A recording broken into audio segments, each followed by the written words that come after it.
All right, what's up, YouTube? I hope that you guys are all blessed and doing well. So, as the title you see, this is Bible study of Daniel chapter 4.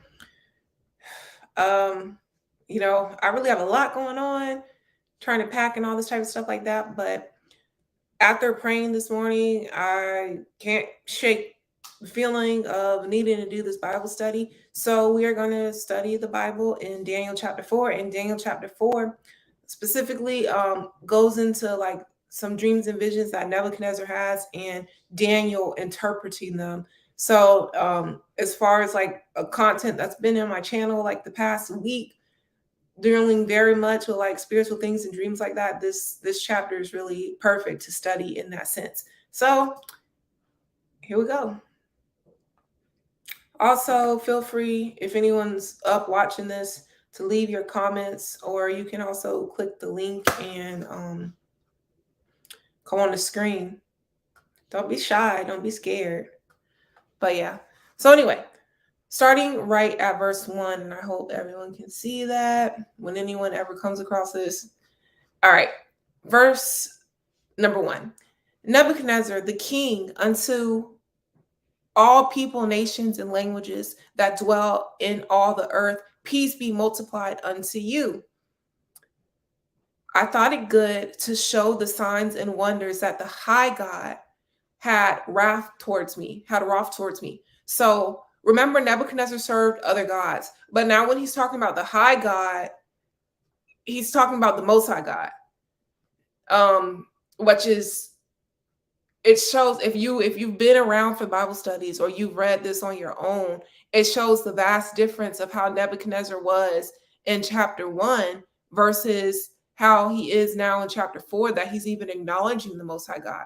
Verse number 3, how great are his signs and how mighty are his wonders. His kingdom is an everlasting kingdom, and his dominion is from generation to generation. I, Nebuchadnezzar, was at rest in mine house and flourishing in my palace, and I saw a dream. So if you're studying this with me or just look at the screen, he saw a dream. So, some people still that believe in God, they don't acknowledge dreams and visions. I'm not here to dispute that. I just want you guys to see in the verse that it says this. So it says, I saw a dream which made me afraid, and the thoughts upon my bed, and the visions. Also, pay attention that it says in the visions, and this is in the Bible, Daniel chapter 4, of my head troubled me. Therefore made I a decree to bring in all the wise men of Babylon before me, that they might make known unto me the interpretation of the dream. Then came in the magicians, the astrologers, the Chaldeans, and the soothsayers. And I told them the dream before them, but they did not make known unto me the interpretation thereof. So notice every time in this book of Daniel, when he's calling on these wise men of Babylon, these wise men of Babylon were considered to be these people who worked in the occult, who worked in the dark arts. They were considered to be magicians, astrologers, the Chaldeans, who were like masters of these arts. It was described, and go back and watch the other Bible studies if you have not read this or seen this, because we described about the Chaldeans and the soothsayers. And the soothsayers were basically people speaking from the demonic, speaking from the other side. Like they were in contact with spirits, and they were speaking of these spirits. So every time when he says, bring the wise men of Babylon before me, he's talking about bring these on-call workers before him, which is, wild in a sense. And it says, and I told the dream before them, but they did not make known unto me the interpretation thereof. So the king Nebuchadnezzar, he told the dream to all these magicians, astrologers, Chaldeans, and soothsayers, but they couldn't tell him the interpretation. Verse number 8, but at the last, Daniel came in before me, whose name was Belteshazzar, according to the name of my God. So I want to pause right here, because if we remember in chapter 1, they changed Daniel's name. Daniel and all his friends, they changed their name. So now the king himself, and this is why like you have to consistently keep reading the Bible because it explains things.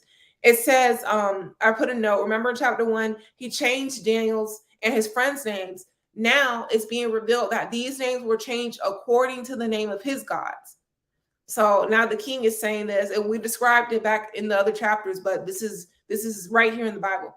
Whose name was Belteshazzar, according to the name of my God, and in whom the spirit of the holy gods, and before him I told the dream, saying. So now he's saying in Daniel regarded the spirit of the holy gods, like in the Most High God, his spirit was dwelling in Daniel, and he was acknowledging that. So, and before him I told my dream, saying, O Belteshazzar, master of the magicians, because I know that the spirit of the holy gods is in thee, and no secret troubleth thee. Tell me my visions of my dreams. Tell me the visions of my dreams that I have seen and the interpretation thereof. So he's built bigging up Daniel, saying like, look, you're the master of the magicians. You're above these other wise men of Babylon, because the spirit of the holy gods dwells in thee. And we know Daniel served the Most High God. Daniel served the God of Israel, right? And now he's asking for interpretation. And Daniel had already given him interpretation in previous chapters about his dreams and visions. Verse number 10, thus were the visions of my head in my bed. I saw and behold a tree in the midst of the earth, and the height thereof was great. The tree grew and was strong, and the height thereof reached unto heaven, and the sight thereof to the end of all the earth. The leaves thereof were fair, and the fruit thereof much, and in it was meat for all. The beasts of the fields had shadow under it, and the fowls of the heaven dwelt in the burrows thereof, and all the flesh was fed of it. So he's saying, like, look, this tree that was all the way reaching to heaven, it was a good looking tree. It had much fruit, there was meat for all. The animals were up under it, the birds were up under it, like everything was fed off of this tree. Verse number 13, I saw in the vision of my head upon my bed, and behold, a watcher and a holy one came down from heaven. So what's a watcher?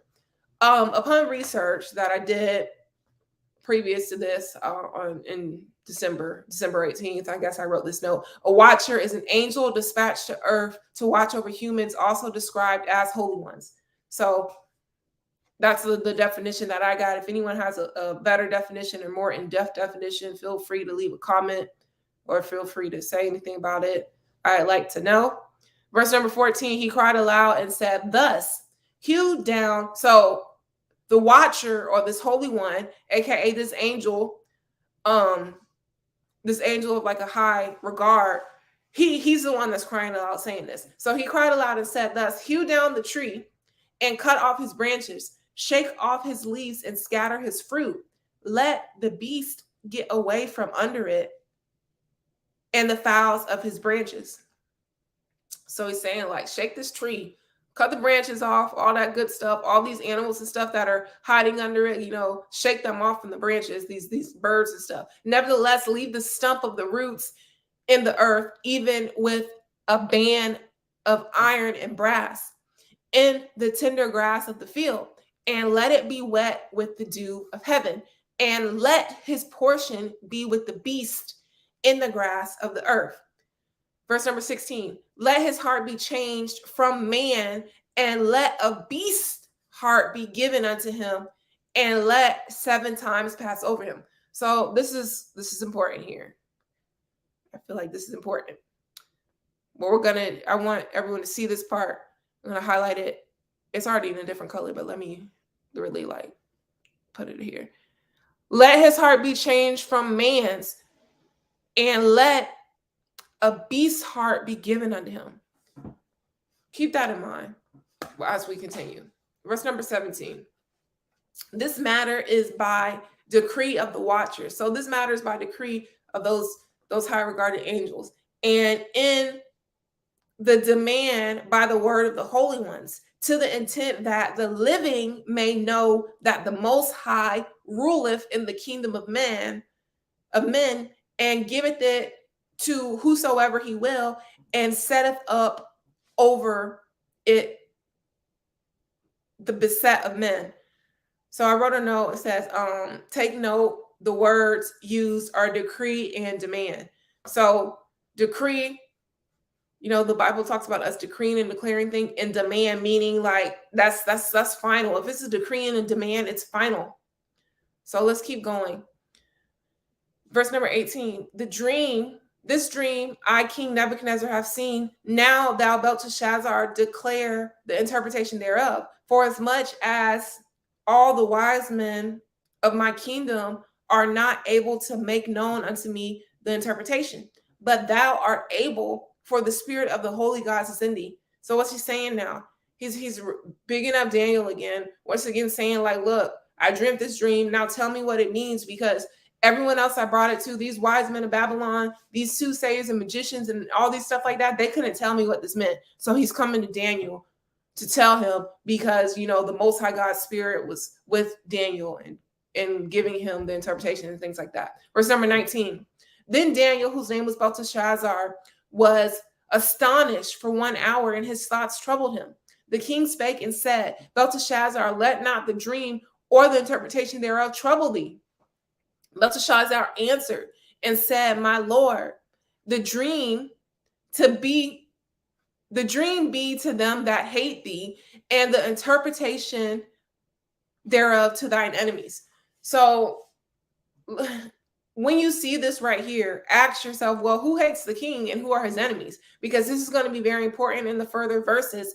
Because he's saying, like, Daniel's saying, whose name was changed to Belteshazzar, Daniel is saying, my lord, the dream be to them that hate thee, and the interpretation thereof to thine enemies. So who's the one that hates the king? Who's his enemy? Like, what's up here? Verse number 20. The tree that thou sawest, which grew and was strong, whose height reached unto the heaven, and the sight thereof to all the earth, whose leaves were fair, and the fruit thereof much, and in it was meat for all, under which the beasts of the field dwelt, and upon whose branches the fowls of the heaven and their habitations. So he's just really like recollecting like what the king had already told him, what Nebuchadnezzar had already told him. Now, verse number 22. It is thou, O king, that thou art grown and become strong. For thy greatness is grown and reached unto heaven, and thy dominion to the end of the earth. So what's the note here? Daniel breaks down what the dream represents, giving reference that the king is the tree. So what's this mean right here? When we're reading this right now, and you think about symbolic dreams, as Daniel is breaking down the king's dreams, he's giving reference that the king was the one symbolically represented as this tree. So see this right here, because that's another thing too.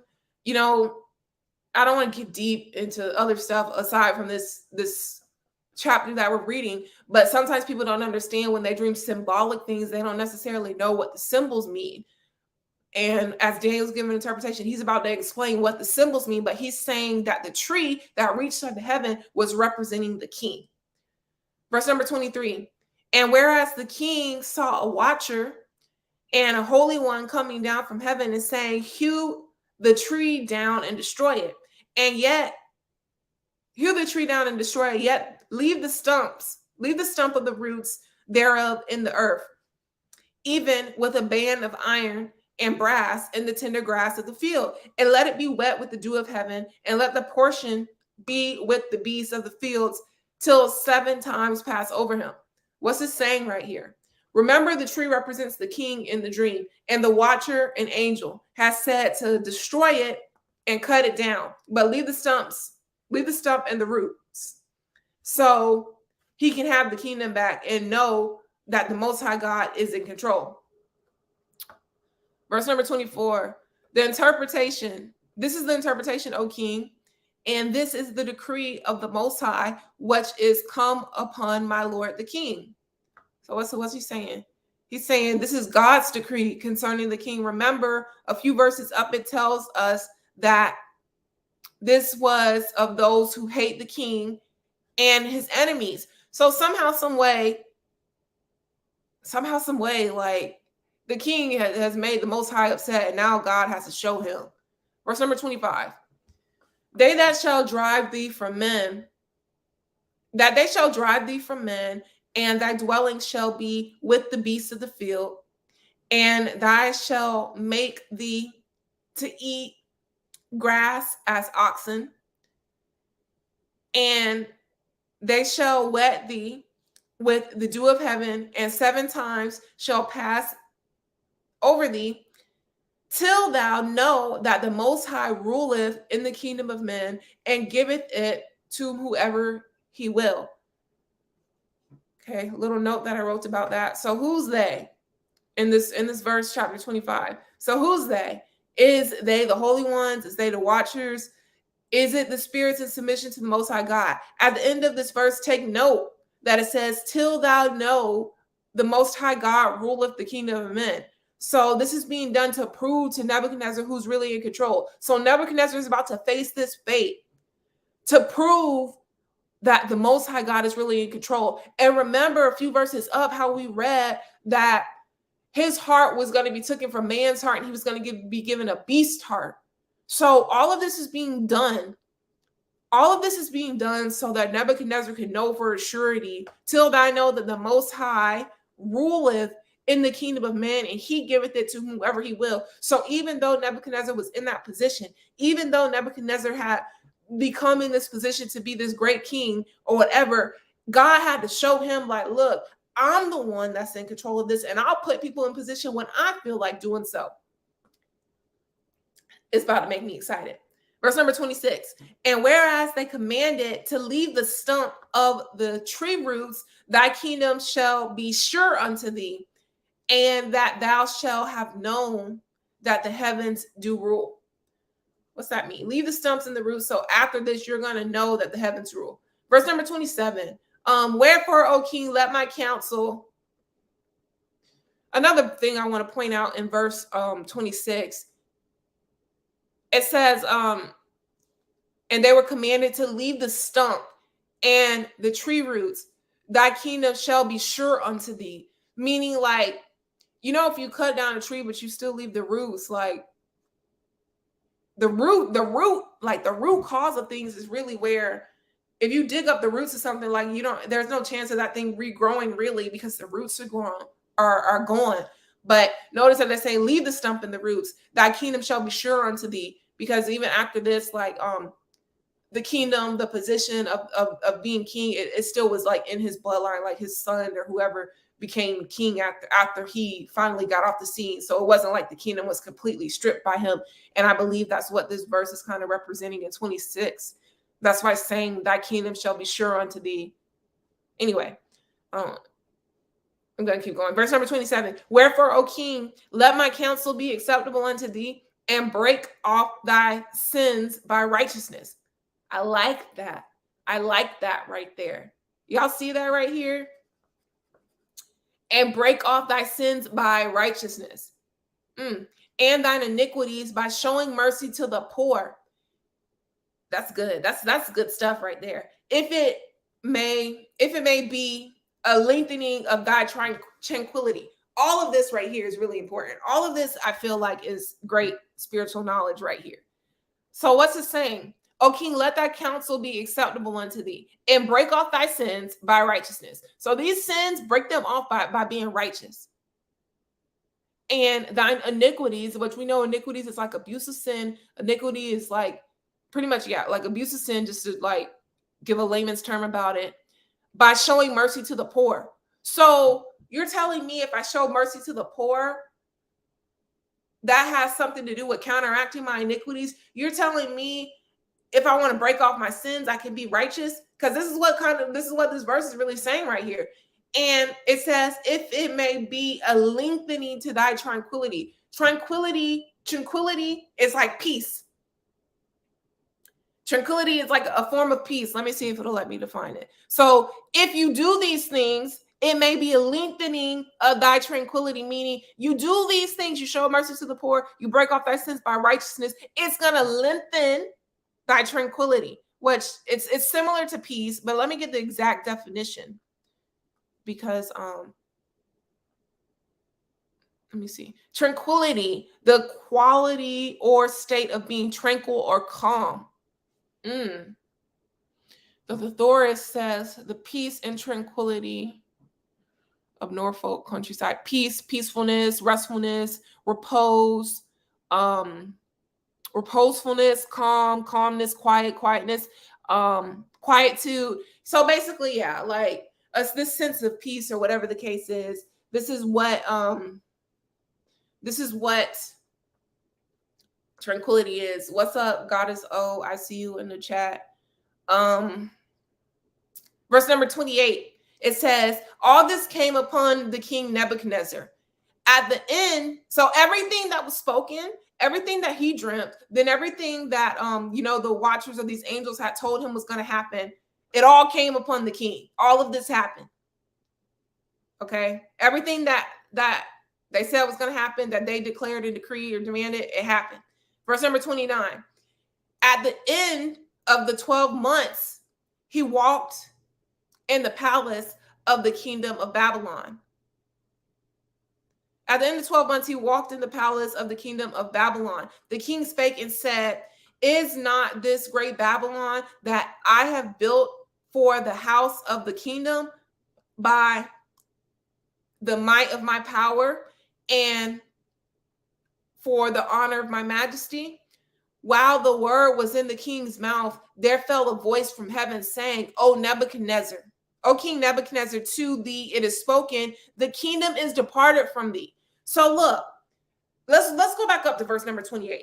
Everything that these angels declared, it said it came upon, all this came upon the king Nebuchadnezzar. Then after 12 months, he comes into the palace and he's still acting like he's big and bad. He's still acting like, he's in control of everything and starts speaking reckless.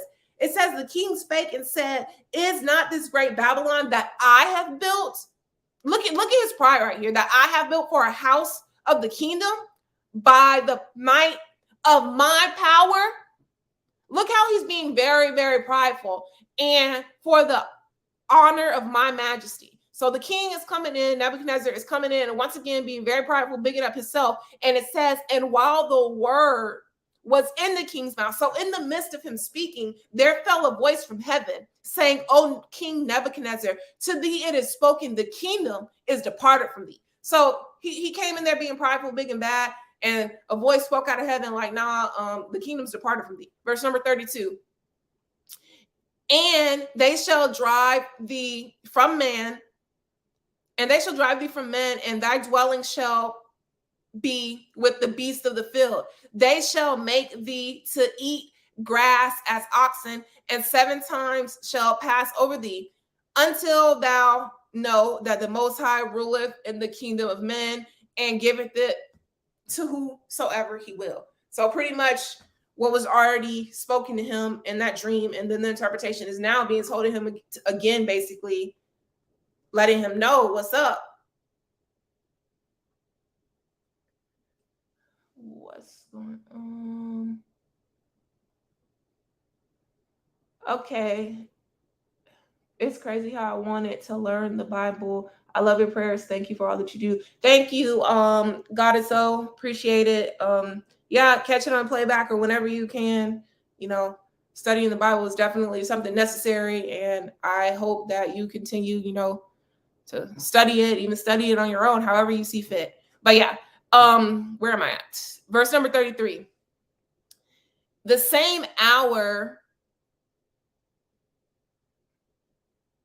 And what did she say? She said she's headed to the office. I hope you have a good day at work.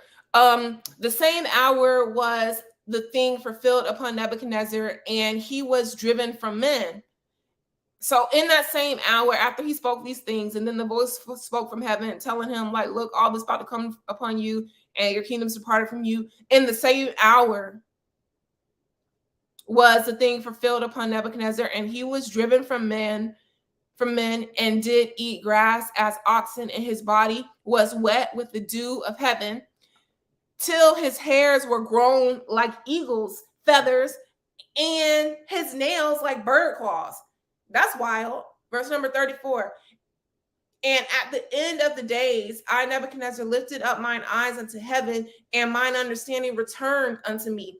And I blessed the Most High, and praised and honored him that liveth forever, whose dominion is an everlasting dominion, and his kingdom is from generation to generation. Whoa. Hold up right here. Listen right here to this.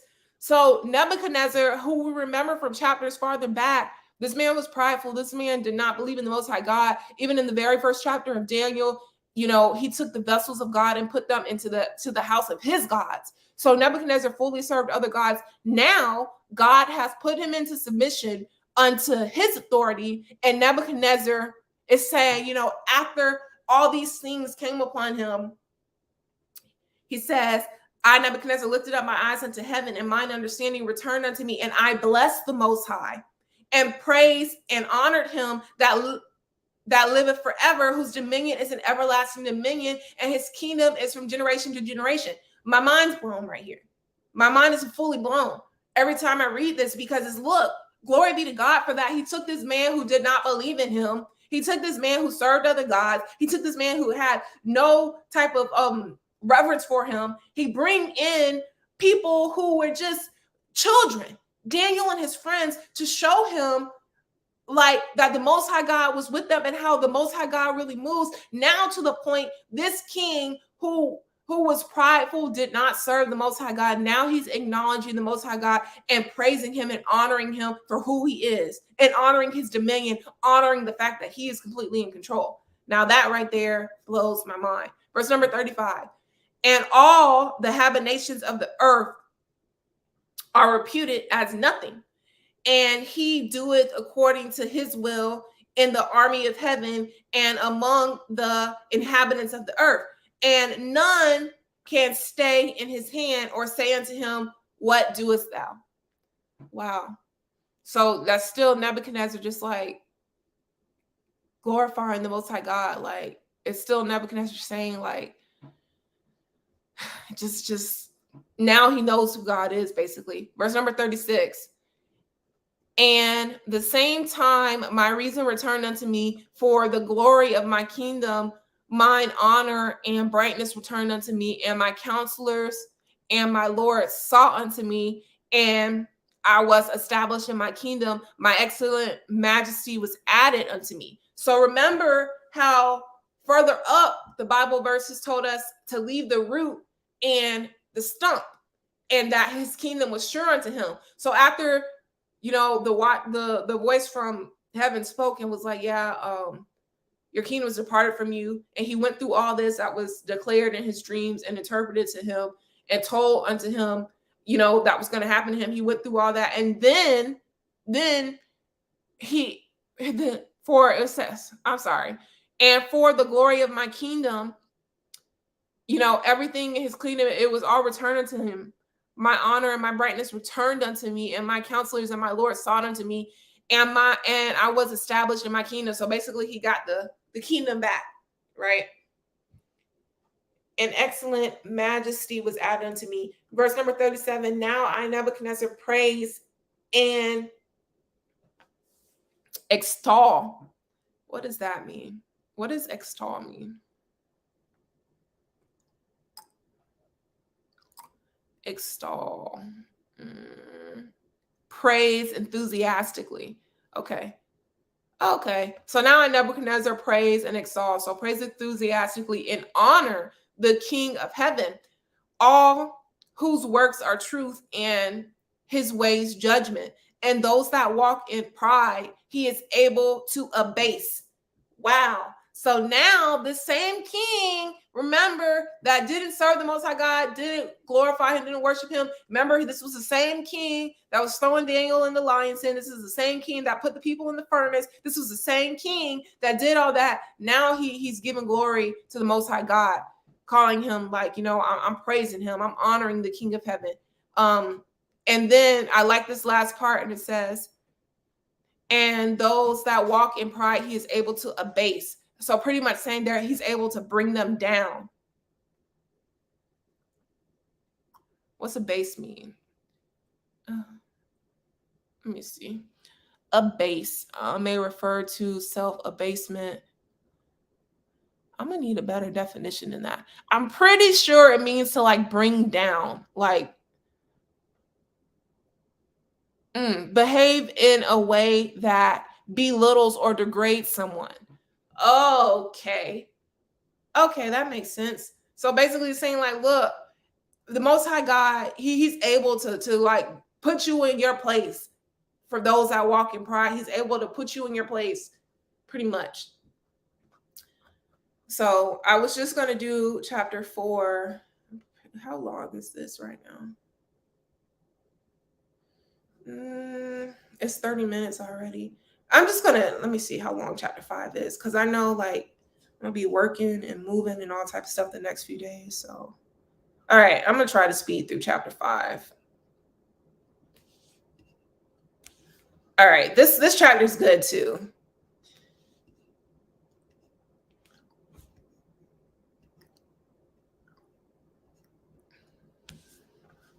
Okay, cool. All right, chapter 5 of the book of Daniel. Belshazzar, not to be confused with Belshazzar, which was Daniel's name, but now Belshazzar is Nebuchadnezzar's son, basically. Belshazzar the king made a great feast to 1,000 of his lords and drank wine before the 1,000. Belshazzar, while he tasted the wine, commanded to bring the golden and silver vessels which his father Nebuchadnezzar had taken out of the temple, which was in Jerusalem, that the king and his princes, his wives, and his concubines may drink therein. Whoa, hold up. This is important here. So you're telling me, all right, in chapter 1, we were told these vessels were taken when Jerusalem was besieged.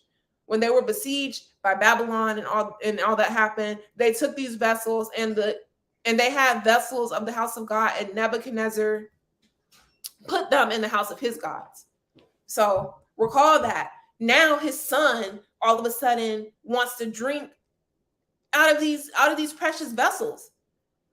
Verse number 3. Then they brought the golden vessels that were taken out of the temple of the house of God, what's set at Jerusalem, and the king and his princes and his wives and his concubines drinking them. So these sacred precious items that were in the house of the Lord, they're drinking of it. Verse number 4. They drank wine and praised the gods of gold and of silver and of brass, of iron, of wood, and of stone. Whoa. So they're drinking out of these sacred vessels and they're praising other gods. This is already about to go left here for them. They didn't praise the Most High God. They're praising their gods. In the same hour came forth fingers of a man's hand and wrote over against the candlestick upon the plaster of the wall of the king's palace. And the king saw the part of the hand that wrote. Then the king's countenance was changed, and his thoughts troubled him, so that the joints of his loins were loosed, and his knees smote one against another. So this scared the king. This scared the king. Verse number 7. The king cried aloud to bring in the astrologers and the Chaldeans and the soothsayers. And the king spake and said to the wise men of Babylon, whosoever shall read this writings, and show me the interpretation thereof, shall be clothed with scarlet, and have a chain of gold about his neck, and shall be the third ruler in the kingdom. So I like this verse because I feel like it's very insightful. It's giving great insight into stuff. So all those who operated send to all those who operated in the occult to give interpretation is basically what the king is saying at this time. Bring them in, right, so they can give me interpretation to what this vision that he had meant. And their reward will be clothes, saying they'll be clothed with scarlet and a gold chain around their neck. Why did I find that so important when I read this? Because when we think about rappers and stuff like that, like the biggest accomplishment, it seems like, is to have all this gold and jewelry around their neck. But way back in the book of Daniel, they were giving people this as rewards. Weird to me. Very strange to me that was the case. Verse number 8. Then came in all the king's wise men, but they could not read the writing, nor make known to the king the interpretation thereof. Then was King Belteshazzar Belshazzar greatly troubled, and his countenance was changed in him, and his lords were astonished. Okay. What's it saying now? Verse number 10. Now the queen, by reason of the words of the king and his lords, came into the banquet house. And the queen spake and said, O king, live forever. Let not thy thoughts trouble thee, nor let thy countenance be changed. There is a man in that kingdom in whom is the spirit of the holy gods. And in the days of thy father, light and understanding and wisdom, like the wisdom of the gods, was found in him, whom the king Nebuchadnezzar, thy father, the king, I say thy father, made master of the musicians, astrologers, Chaldeans, and soothsayers. So who y'all think he's talking about? He's talking about Daniel. The queen came in to remind the king, which is now Nebuchadnezzar's son, telling him, like, look, in your father's day, there was a man that was able to understand all these things, to understand these visions and dreams and stuff like that, because the spirit of the Lord was with him pretty much. Verse number 12, for as much as an excellent spirit and knowledge and understanding, interpreting of dreams and showing of heart synthesis and dissolving of doubts were found in the same Daniel, who the king named Belteshazzar. Now let Daniel be called, and he will show the interpretation. So wow, even though Nebuchadnezzar wasn't in the kingdom anymore for whatever reason, now it's his son. I guess he died. It doesn't specifically say, or it didn't specifically say in the last chapter. But even though it's not Nebuchadnezzar in the position as king anymore, the reverence of Daniel, the way that God worked in him so heavily, he's still being mentioned even in a whole nother generation, even in a whole nother kingship. He's still being brought up, and they're saying, call Daniel over here. Call Daniel over here, because he's the one that, we know for a surety the Most High God was working through, giving him, interpretation and dreams and showing him all this stuff. So I put a note over here. It says Daniel's reputation, pretty much everything I just said. Daniel's reputation had made it to the next set of the royals, and the queen at that time told King Belshazzar about Daniel. Verse number 13. Then was my brain's moving too fast. Then was Daniel brought in before the king, and the king spake and said unto Daniel, art thou Daniel, which are of the children of the captivity of Judah? All of this stuff, and they were still considered children of captivity of Judah. Jeez Louise. Whom the king my father brought out of Jewry. What is Jewry? Let me see. Jewry, it says Jewish people collectively.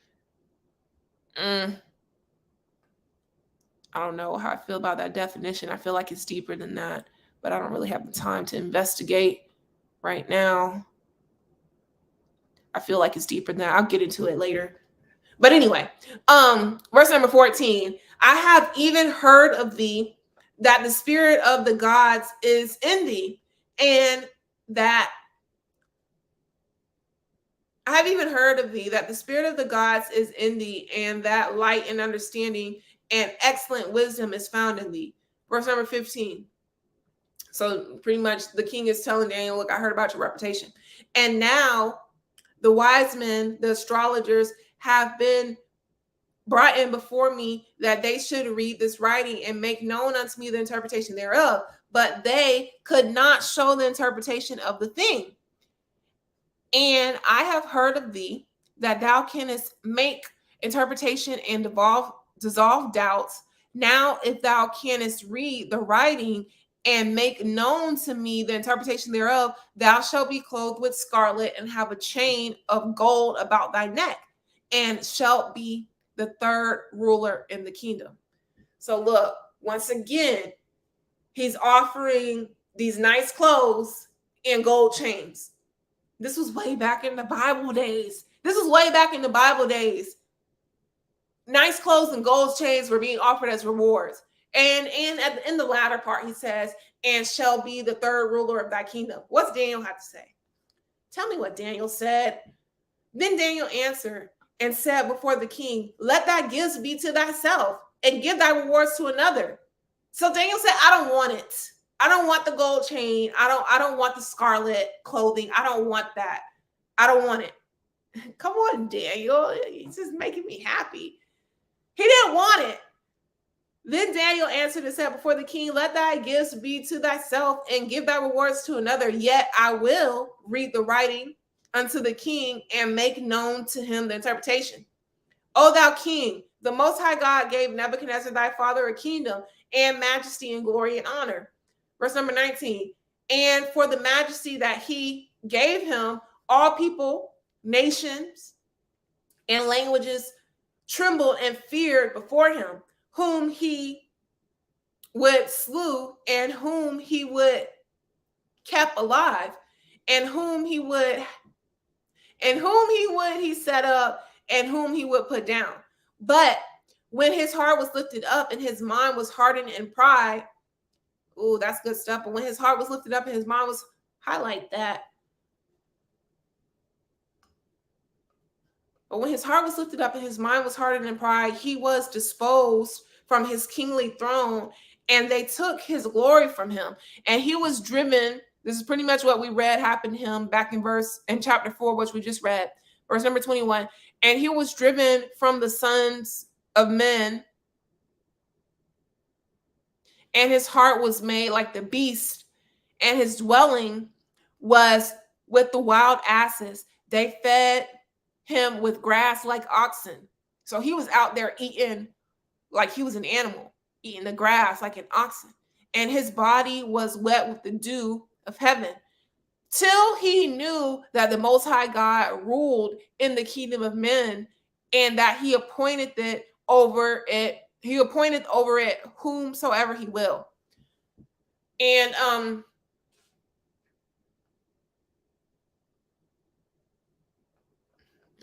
highlight that for later reference. Verse number 22. And thou, his son, O Belshazzar, has not humbled thine heart, though thou knewest all these things. So basically, Daniel is reminding him, like, look, you already knew all these things that happened to your dad, and yet now you are operating in pride. You haven't humbled your heart, even though you already know all these things. 23. But hast lifted up thyself against the Lord of heaven, and they have brought the vessels of his house before thee, and thou and thy lords, thy wives and thy concubines have drunk wine in them, and thou hast praised the gods. Notice this right here. If they're telling us in Daniel chapter 5 right now that there is gods of silver and gold and brass and iron, I'm going to highlight the gods. Highlight that in your mind. Highlight that in your mind, that there's gods of silver and gold, of brass, iron, wood, and stone, which see not. So now Daniel's about to go in.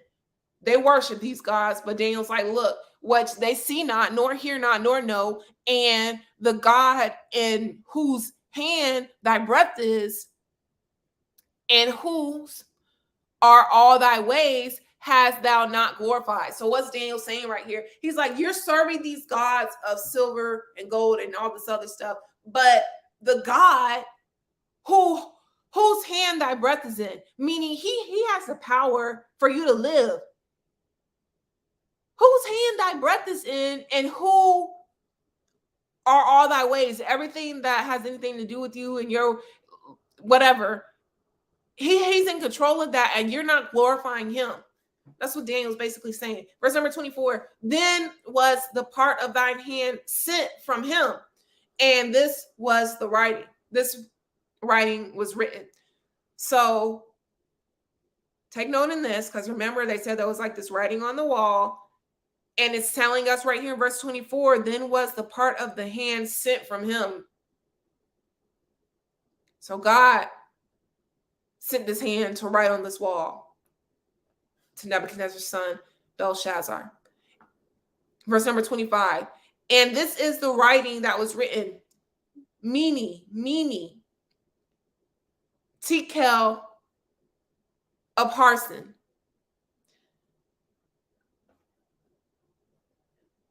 I don't know what that means. I didn't do any research about this part previously, so I don't understand. I don't know. We're about to read it though, but I don't know the exact. Is it a fish? Anyway, verse number 26. This is the interpretation of the thing. Mene, God hath numbered thy kingdom and finished it.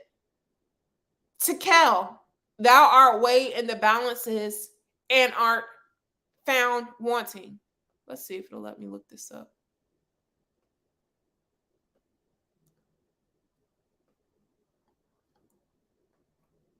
Bear with me. I like to get the definition. Translate to English. What is?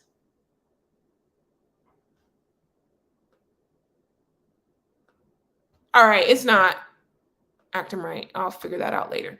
Anyway, 28. Perez, thy kingdom is divided and given to the Medes and the Persians, which is like a whole nother nation. Verse 29. Then commanded Belshazzar, and they clothed Daniel with scarlet and put a gold chain about his neck and made a proclamation concerning him that he should be the third ruler of the kingdom. So remember, Daniel said he didn't want that stuff, but I guess they still put it on him. Verse number 30. In the night was Belshazzar, the king of the Chaldeans, slain. So then in the night, the king who wanted to drink out of the vessel, Nebuchadnezzar's son, then they called him the king of the Chaldeans, which is a whole nother subject, but he was slain. He was killed. Very interesting. And Darius the Median took the kingdom, being about 62 years old. That's wild. Amazing.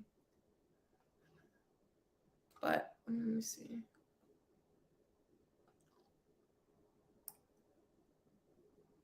$60. So 60 means 60. So Darius the Median took the kingdom and he was 62 years old.